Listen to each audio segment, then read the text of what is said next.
আচ্ছা, জোরে নাক ডাকা মানেই কি গভীর ঘুম নাকি বড় বিপদের সংকেত? তাহলে শিশুদেরও এরকম প্রবলেম হয়, যেমন নাক ডাকার সমস্যা যেগুলি হয়ে থাকে, ওটা কি ভবিষ্যতে বড় কোনো রোগের ইঙ্গিত?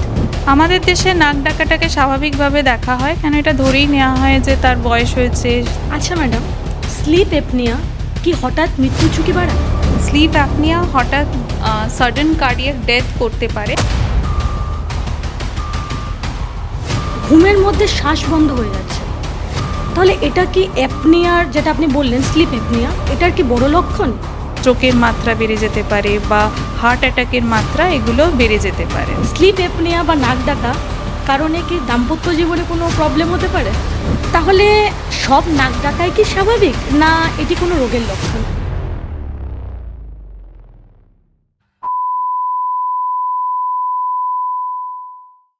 আপনি দেখছেন স্বাস্থ্য টক। নমস্কার, আমি সুরভি মজুমদার, আজকে আপনাদের হোস্ট। আজকে আমরা আলোচনা করব এমন একটি বিষয় নিয়ে যেটাকে আমরা খুব হালকা চোখে দেখি, স্লিপ অ্যাপনিয়া, যেটি হৃদরোগ, স্ট্রোক, হার্ট অ্যাটাক সহ মৃত্যুর ঝুঁকি বাড়িয়ে তুলতে পারে। এই সমস্ত গুরুত্বপূর্ণ বিষয় নিয়ে আলোচনা করতে আজকে আমাদের সাথে আছেন doctor Dorothy Bhattacharya, MBBS MS consultant, ENT head and neck surgeon, attached with Galaxy Hospital and Techno Global Hospital, Barrackpore. নমস্কার ম্যাডাম, প্রথমে আপনাকে স্বাগত জানাই আমাদের এপিসোডে। নমস্কার, স্বাস্থ্যটককে আমি ধন্যবাদ জানাই আমাকে এখানে ইনভাইট করার জন্য। এই এপিসোডটি শুরু করার আগে আপনাদের কাছে একটা ছোট্ট রিকোয়েস্ট, যদি আমাদের এই ভিডিওটি আপনাদের তথ্যবহুল লেগে থাকে তাহলে অবশ্যই ভিডিওটিকে লাইক করুন, শেয়ার করুন নিজের পরিবার প্রিয়জনদেরকে এবং কমেন্ট করে নিজের মূল্যবান বক্তব্য জানাতে ভুলবেন না। আর যদি এরকম ইনফরমেটিভ ভিডিও আরও পেতে চান তাহলে অবশ্যই আমাদের চ্যানেলটিকে সাবস্ক্রাইব করুন। এখন আমরা সরাসরি চলে যাব প্রশ্নের পর্বে। আপনার কাছে প্রথম প্রশ্ন হচ্ছে, নাক ডাকা কেন হয়? নাক ডাকা মানে হচ্ছে স্নোরিং, সেটাকে ইংলিশে বলে। কোনো একটা জায়গায় যদি আমরা এয়ারওয়ে, যেটা নাক এবং গলা, আমাদের সেই মাধ্যম দিয়ে এয়ার পাস করে ডিউরিং স্লিপ, তো সেই জায়গায় যদি ডিউরিং স্লিপ কোনো একটা জায়গায় অবস্ট্রাকশন হচ্ছে, নাক হতে পারে, গলা হতে পারে বা লোয়ার এয়ারওয়েতে, সেখানে অবস্ট্রাকশন হওয়ার ফলে টার্বুলেন্স অফ এয়ার হয়, অর্থাৎ ভাইব্রেশন হয়। সেই মাসলসগুলো, লুজ ল্যাক্স যে মাসলসগুলো আছে থ্রোটের বা গলার, সেই মাসলসগুলো যখন ভাইব্রেট করে সেটাই আমরা নাক ডাকা হিসেবে শুনতে পাই। তাহলে সব নাক ডাকাই কি স্বাভাবিক, না এটি কোনো রোগের লক্ষণ? 25% ক্ষেত্রে অ্যাডাল্ট পপুলেশনে দেখা গেছে যে নাক ডাকা সেটা স্বাভাবিক, তার কারণে কোনো রোগের উৎপত্তি হয় না।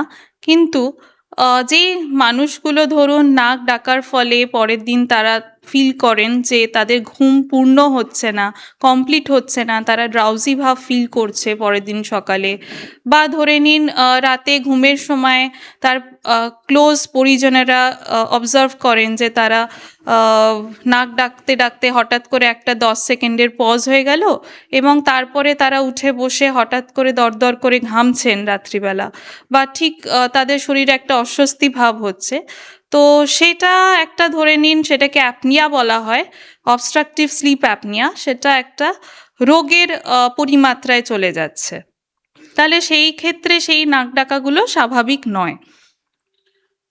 আপনি বললেন স্লিপ অ্যাপনিয়া। আচ্ছা, স্লিপ অ্যাপনিয়া এবং নাক ডাকা দুটোই কি এক, না তার মধ্যে কোনো পার্থক্য আছে? নাক ডাকা মানে সাধারণ নাক ডাকা, যেটা আমি আগেও বললাম যে কোনো একটা জায়গায় অবস্ট্রাকশন হচ্ছে, সেই জায়গায় এয়ার ফ্লোটা ঠিক করে হতে পারছে না বলে সেখানে একটা অবস্ট্রাকশন হওয়ার ফলে সেখানে টার্বুলেন্স হচ্ছে, এয়ার ফ্লো টার্বুলেন্স হচ্ছে, সেটা ভাইব্রেশন করছে আমাদের নেক যে মাসলসগুলো আছে, সেই নেক মাসলসগুলো ভাইব্রেট করার ফলে সেখানে একটা আওয়াজ ক্রিয়েট হচ্ছে, সেটাই স্নোরিং স্নোরিং, সেই আওয়াজটাকে স্নোরিং বলা হয়। তো সেইখান থেকে যদি কোনোভাবে সেই অবস্ট্রাকশন হওয়ার ফলে আমাদের বডিতে যে অক্সিজেনের মাত্রা আছে সেই অক্সিজেনের মাত্রা যদি কমতে থাকে, তাহলে মানুষ সেই ক্ষেত্রে একটা অস্বস্তি ভাব ফিল করবে এবং সেখানে 10 সেকেন্ডের একটা হঠাৎ করে পজ হয়ে যেতে পারে রাত্রিবেলা, সেই অবস্ট্রাকশন হতে হতে একটা পজ হতে পারে, ব্রিদিং একটা পজ হতে পারে, সেই ক্ষেত্রে সেটা স্বাভাবিক নয়, সেটা একটা অ্যাপনিয়া, সেই জিনিসটাকে অ্যাপনিয়া বলা হয়। আমাদের দেশে আপনি তো অনেক পেশেন্টই পেয়ে থাকেন ইএনটি রিলেটেড। আমাদের দেশে নাক ডাকাটাকে তো খুব স্বাভাবিকভাবে দেখা হয়। মানে ওটা কেন? আমাদের দেশে নাক ডাকাটাকে স্বাভাবিকভাবে দেখা হয় কেন, এটা ধরেই নেওয়া হয় যে তার বয়স হয়েছে, তার সে নাক ডাকছে, সব মানুষরা একইভাবে অ্যাডাল্ট পপুলেশনে নাক ডাকছে, সেটাকে নিয়ে কেউ গুরুত্ব দেয় না। কিন্তু এখান থেকেও কিছু আহ, রোগ সেগুলো উৎপত্তি হতে পারে, যেরকম ধরে নিন স্ট্রোকের স্ট্রোকের মাত্রা বেড়ে যেতে পারে, বা হার্ট অ্যাটাকের মাত্রা এগুলো বেড়ে যেতে পারে। তো সাধারণত আমাদের স্নোরিংটাকে অত আমরা পাত্তা দিই না, বাট আমাদের এই স্নোরিং নিয়ে ভাবা উচিত বা ডাক্তারের পরামর্শ নেওয়া উচিত। আচ্ছা, জোরে নাক ডাকা মানেই কি গভীর ঘুম, নাকি বড় বিপদের সংকট? জোরে নাক ডাকছে মানেই যে একটা মানুষ খুব বেশি ঘুমোচ্ছে বা তার একদম ঘুম কমপ্লিট হচ্ছে, এরকম নয়। জোরে নাক ডাকছে এবং সে যদি পরের দিন ফিল করে সে ড্রাউজি ভাব ফিল করছে, সে ঠিক সুস্থ ফিল করছেন না, তাহলে সেই ক্ষেত্রে আহ, সেটা হতে পারে যে তার কোনো অবস্ট্রাকশন হচ্ছে, ব্রেনে অক্সিজেন কম যাচ্ছে। এর জন্য হয়তো ঘুমটা ঠিক আমরা ঘুম মনে হচ্ছে, কিন্তু সেটা আরইএম স্লিপ, এনআরইএম স্লিপ, সেই প্রপার যে রিদম বা সাইকেল সেখানে সেটা যাচ্ছে না। এবং ঘুমোতে ঘুমোতে যদি দেখা যায় যে হঠাৎ করে ঘুমের একটা 10 সেকেন্ডের পজ হতে পারে, তারপরে হয়তো সে উঠে বসছে, ঘুম থেকে দরদর করে ঘামছে, অস্বস্তি ফিল করছে, যেরকম আগেও বললাম। তো সেইগুলো যদি ক্লোজ পরিজনেরা লক্ষ্য করেন, সঙ্গী যারা আছেন তারা যদি লক্ষ্য করেন যে এরকম কিছু হচ্ছে, তাহলে সেই ক্ষেত্রে সেটা অ্যাপনিয়া বলা হয়, অবস্ট্রাকটিভ স্লিপ অ্যাপনিয়া। এই ক্ষেত্রে ব্রেনে অক্সিজেন কম যাচ্ছে এবং সেরকম যদি হয় তার থেকে প্রেশার, এগুলো জিনিসগুলো বাড়তে পারে, ব্লাড প্রেশার বাড়তে পারে, সুগার বাড়তে পারে, এবং সেগুলো দীর্ঘদিন ধরে বেড়ে থাকলে হার্ট অ্যাটাকের সম্ভাবনা বা স্ট্রোকের সম্ভাবনা এগুলো আরও বেড়ে যায়।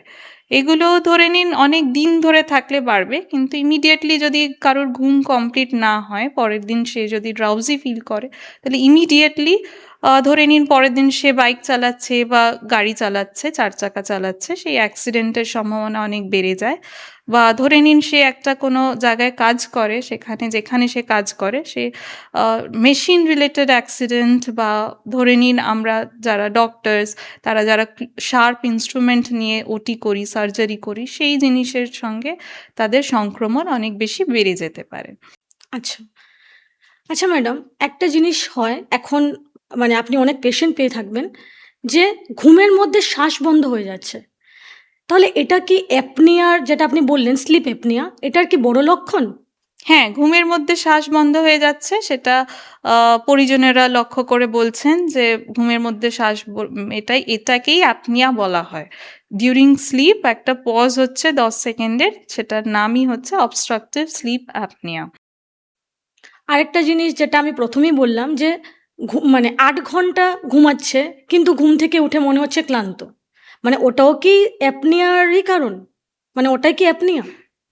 হ্যাঁ, এটাই হচ্ছে অ্যাপনিয়া, যে ঘুমোচ্ছে কিন্তু পরের দিন ঘুম কমপ্লিট হচ্ছে না। প্রচুর স্নোরিং হচ্ছে, বাড়ির লোক মনে করছে যে ঘুমোচ্ছেন, কিন্তু অ্যাকচুয়ালি উনি পরের দিন ড্রাউজি ফিল করছেন এবং আ ওনার মনে হচ্ছে ঘুম কমপ্লিট হয়নি। তো এটা একটা অবস্ট্রাকটিভ স্লিপ অ্যাপনিয়ার লক্ষণ হলেও হতে পারে। ম্যাডাম, এতক্ষণ তো আমরা কথা বললাম অ্যাডাল্টদের নিয়ে। এখন যদি আমরা শিশুদের দিকে যাই, তাহলে শিশুদেরও এরকম প্রবলেম হয়, যেমন নাক ডাকার সমস্যা যেগুলি হয়ে থাকে। ওটা কি ভবিষ্যতে বড় কোনো রোগের ইঙ্গিত? শিশুদের যেটা হয়ে থাকে, এখন সবারই সেডেন্টারি লাইফস্টাইল, আমরা বাচ্চাদের খেলতে যেতে দিই না। তাদের ওবেসিটি বেড়ে যাচ্ছে, তারা ওবিজ হয়ে যাচ্ছেন, তাদের ফ্যাট জমছে। তো তাদের এই সমস্যা তাদের বাচ্চা বয়স থেকেই শুরু হচ্ছে। প্লাস বাচ্চাদের নাকের পিছনে একটা টনসিল থাকে বিশেষ রকমের, সেটাকে অ্যাডিনয়েড গ্ল্যান্ড বলা হয়। সেটা ধুলোবালি, ধোঁয়া বা রেকারেন্ট ঠান্ডা লাগার ফলে সেটা বড় হয়। তো সেটা বড় হওয়ার ফলে যেটা হয়, নাক থেকে হাওয়া চলাচল সেখানে একটা অবস্ট্রাকশন হয়। সেই অ্যাডিনয়েড গ্ল্যান্ড বড় থাকলে সেটা বাচ্চাদের অবস্ট্রাকটিভ স্লিপ অ্যাপনিয়া কজ করতে পারে। আচ্ছা, নাক ডাকা ও স্লিপ এপনিয়া হওয়ার প্রধান কারণগুলো কি? নাক ডাকা ও স্লিপ অ্যাপনিয়ার যেরকম বললাম, যে কোনো একটা অবস্ট্রাকশন হচ্ছে, সেটা নাকে হতে পারে। নাকে ধরে নিন, নাকের যে পার্টিশন, মধ্যিখানের যে বোনটা, সেই হাড়টা বাঁকা থাকতে পারে। সেটা একটা স্পারও থাকতে পারে বা এস শেপের একটা কার্ভেচার থাকতে পারে। বা অথবা ধরে নিন একটা পলিপ আছে, বা সাধারণত ইনফিরিয়ার টার্বিনেট যেটা থাকে সেটা বড় থাকতে পারে, হাইপারট্রফি থাকতে পারে। অথবা নাকের পিছনে বললাম বাচ্চাদের ক্ষেত্রে অ্যাডিনয়েড গ্ল্যান্ডটা বড় হয়। টনসিল থাকতে পারে, ক্রনিক টনসিলাইটিস গ্রেড 3 গ্রেড 4 থাকতে পারে। যে আলা জিভ সেটা বড় থাকতে পারে, ইভিউলা ইলংগেটেড থাকতে পারে। বেস অফ টাং, জিভের যে পিছনের দিকের অংশটা সেটা বড় থাকতে পারে। এছাড়াও ধরে নিন ওবেসিটি, যেটার কথা বারবার বলা হচ্ছে, সেডেন্টারি লাইফস্টাইল যারা লিড করছেন, যারা অ্যালকোহল খান, যারা স্মোকিং করেন, তাদের যে গলার যে থ্রোটের যে মাসলসগুলো থাকে সেগুলো অনেক মানে রিল্যাক্সড হয়ে যায়, ল্যাক্সড হয়ে যায়। সেই জন্য ডিউরিং স্লিপ সেই টোনটা ফল করে, যার কারণে একটা অবস্ট্রাকশন, একটা ফিজিওলজিক্যাল অবস্ট্রাকশন সেখানে ক্রিয়েট হচ্ছে। তো একটা ন্যারোড পাথওয়েতে যখনই হাওয়া চলাচল হচ্ছে সেটা হতে পারছে না, এবং সেখানে একটা টার্বুলেন্স ক্রিয়েট হচ্ছে, সেটাই এই মাসলসগুলোকে ভাইব্রেট করাচ্ছে, সেটাই একটা নাক ডাকার মাধ্যমে আমরা বাইরে দিয়ে শুনতে পারছি। তো এটাই নাক ডাকার ধরে নিন এগুলো কারণ হতে পারে। আচ্ছা, আপনি যে বললেন ওবেসিটি বা যাদের খুব ভুঁড়ি আছে, তাদের জন্য কি নাক ডাকাটা খুব বেশি বিপজ্জনক? নাক ডাকার ফলে যদি ধরে নিন ব্রিদিং কম হয়ে যাচ্ছে, ব্রেনে অক্সিজেন কম যাচ্ছে, তার কারণে অক্সিজেন স্যাচুরেশন ফল করছে, সেই ক্ষেত্রে যেটা হয়, শরীরের যে প্যারামিটার্সগুলো থাকে, ব্লাড প্রেশার বেড়ে যাচ্ছে, সেই কারণে অ্যাপনিয়া যদি হয় তাহলে সেগুলো অবশ্যই সেটা একটা আশঙ্কা, একটা রোগের আশঙ্কা, লাইক স্ট্রোক কজ করতে পারে বা হার্ট অ্যাটাক কজ করতে পারে, সাডেন কার্ডিয়াক ডেথ হতে পারে পেশেন্টের। তো অবশ্যই অ্যাপনিয়া, সেটা অ্যাপনিয়া, এবং সেটাকে একটা ডক্টরের পরামর্শ নেওয়া উচিত। মানে ওজন বাড়ার জন্য জিনিসটা বাড়তে ওজন পারে। বাড়া, হ্যাঁ, সেডেন্টারি লাইফস্টাইল থেকে এগুলো হতে পারে। হ্যাঁ, আপনি এখন বললেন সেডেন্টারি লাইফস্টাইল। তো সেডেন্টারি লাইফস্টাইলে মানুষ আজকালকার যুগে প্রচুর পরিমাণে, ছেলে হোক বা মেয়ে হোক, সবাই অ্যালকোহল নিচ্ছে, প্রচুর পরিমাণে স্মোকিং করছে। তো তাদের ক্ষেত্রেই কি নাক ডাকাটা খুব বেশি?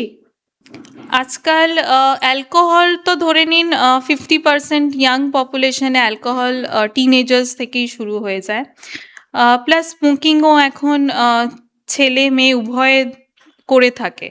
তার সঙ্গে জাঙ্ক ফুডস, প্লাস খেলাধুলা না করা, কোনো ফিজিক্যাল অ্যাক্টিভিটিস না করা, কোনো ওয়াকিং, জগিং কিছুই এখনকার দিনের ছেলেমেয়েরা, তারা এগুলোর সঙ্গে পুরো ডিট্যাচড।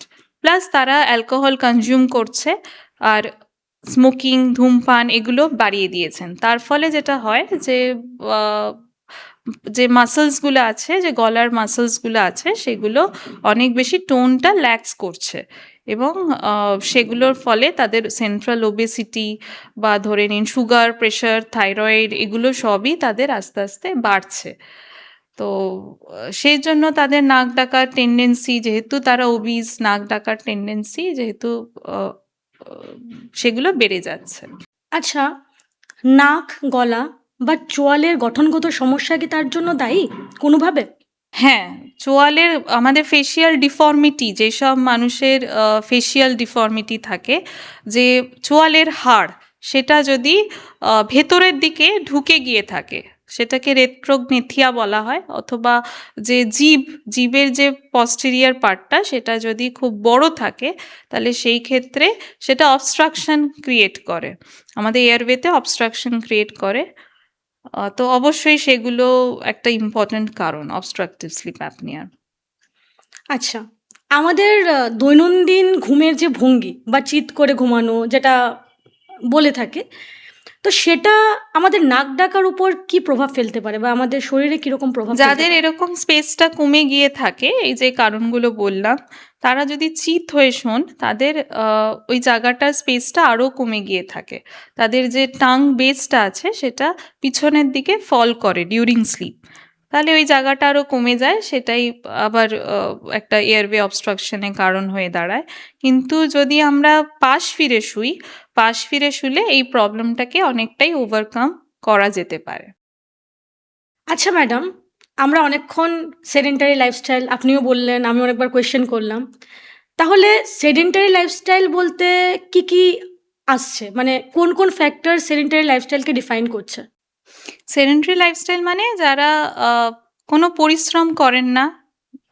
ধরুন তাদের যে কর্মক্ষেত্রে তারা একদম ল্যাপটপের সামনে বসে বসে কাজ করছেন, বা যারা পড়াশোনা করছেন, যারা কোনো ফিজিক্যাল অ্যাক্টিভিটিস লাইক আউটসাইড কোনো খেলাধুলা, আউটসাইড গেমস অথবা হাঁটা চলা, এগুলো কোনোটাই করছেন না। একদম ঘর বাড়ির থেকে যখন কর্মক্ষেত্রে বেরোচ্ছেন তখন একদম গাড়িতে চেপে বেরোচ্ছেন, ওখানে কাজ করছেন, আবার গাড়ি চেপে বাড়ি চলে আসছেন, তারপরে খেয়ে দিয়ে ঘুমিয়ে পড়ছেন।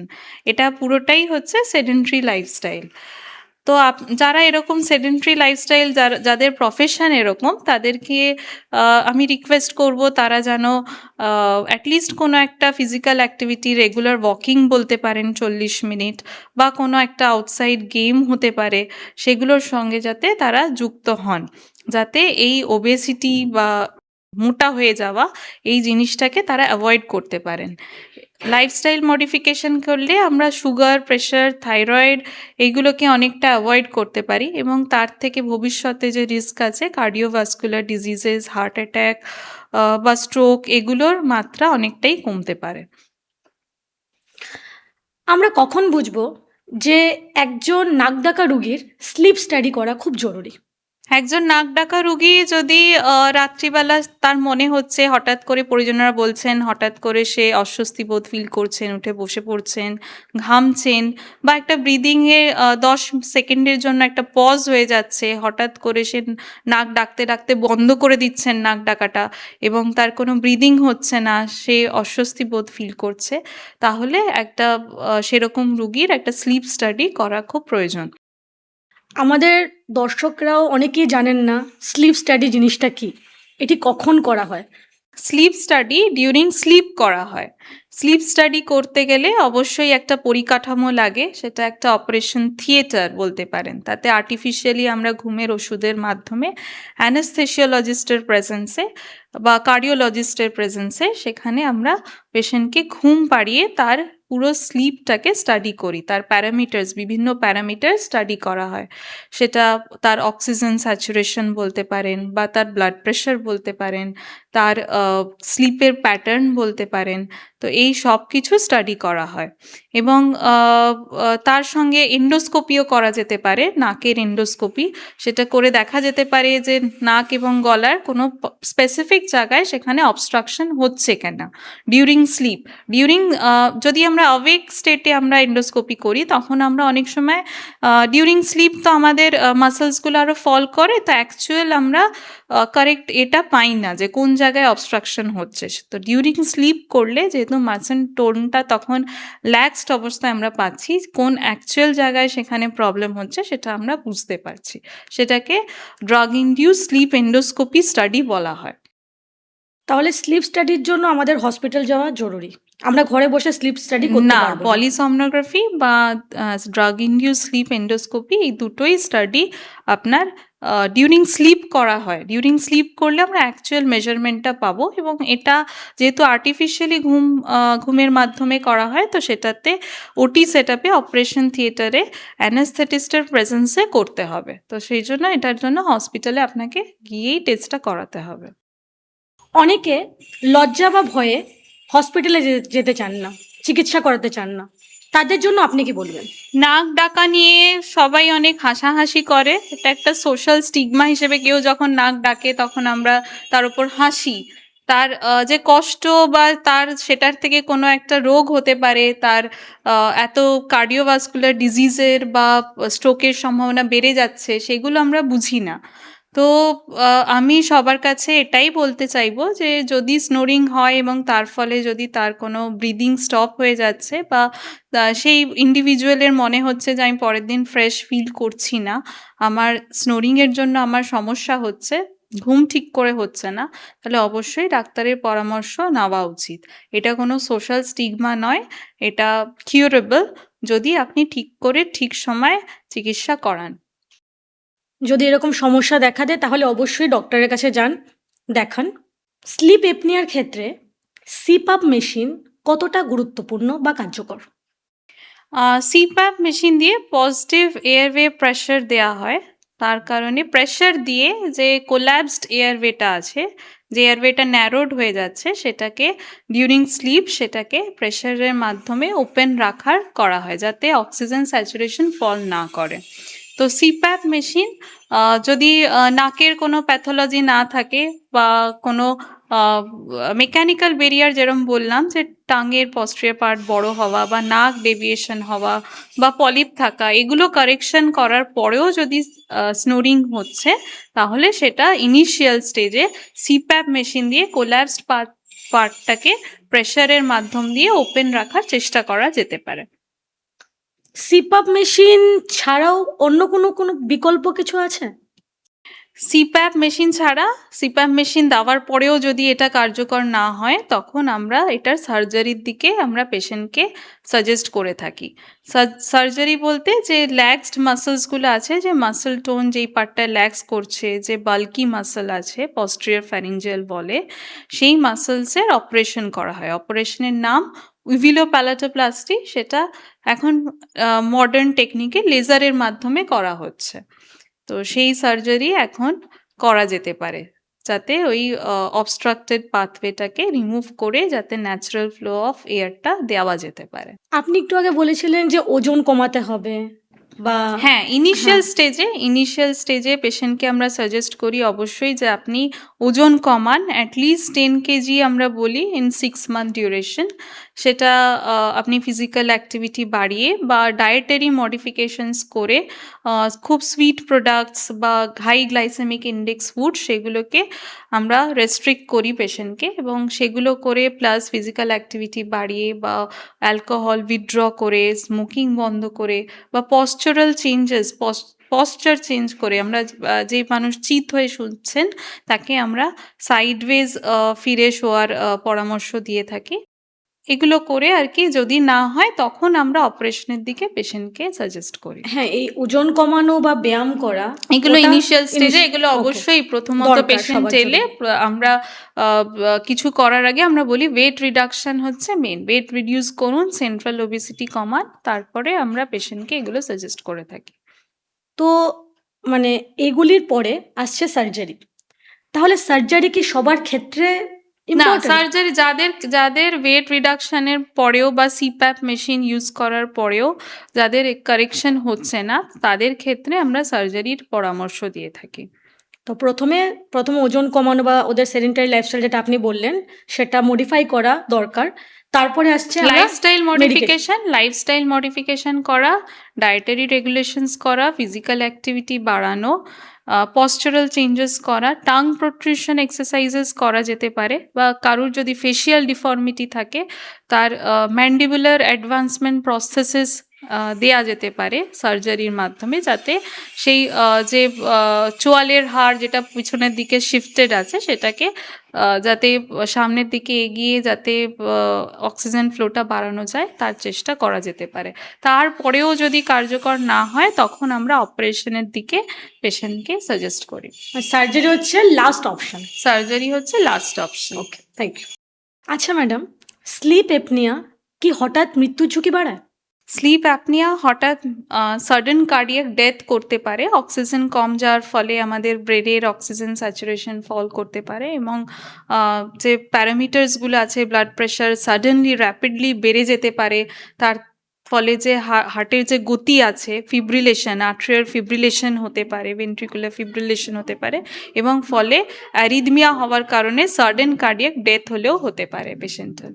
একটা গুরুত্বপূর্ণ প্রশ্ন, স্লিপ এপনিয়া বা নাক ডাকা কারণে কি দাম্পত্য জীবনে কোনো প্রবলেম হতে পারে?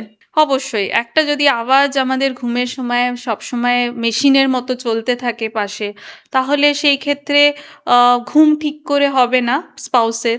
তিনি অবশ্যই সেটা নিয়ে একটা কমপ্লেন বা অভিযোগ তিনি জানাবেন। তার জন্য প্লাস উনি বারবার হয়তো চেষ্টা করবেন, উনি ঘুমোচ্ছেন, আরেকজন ঘুমোচ্ছে, সঙ্গী ঘুমোচ্ছেন, তাকে বারবার ডেকে দেওয়া।